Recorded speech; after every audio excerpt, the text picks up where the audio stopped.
আসসালামু আলাইকুম। আমরা এখন রান্না করব গরুর মাংস। গরুর মাংস আমরা মাটির তলের আলু দিয়ে রান্না করব। গোজ আলু কয়, তার নিচের অংশ।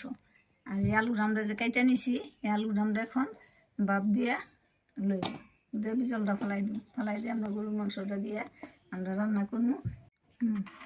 আমরা যে মাংসটা রান্না করার জন্য তৈরি করে নিতেছি। আমরা প্রথমে দিয়ে দিলাম একটু তল,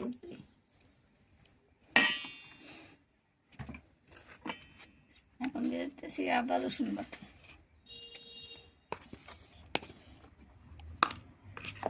দিয়ে দিতেছি পেঁয়াজ কুচি,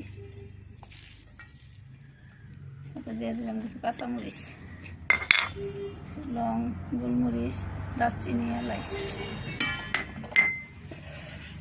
সাথে দিয়ে দিলাম লবণ,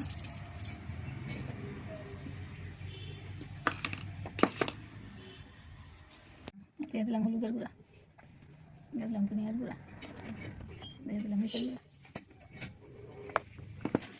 দিয়ে দিলাম তাই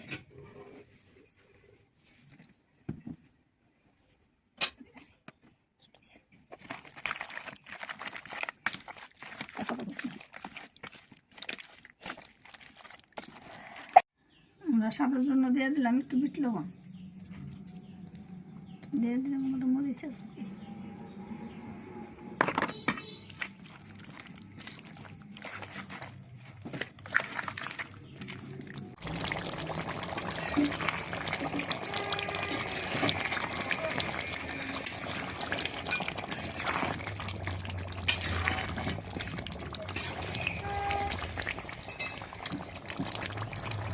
মাংসটা কষাই নিয়ে হয়ে গেছে।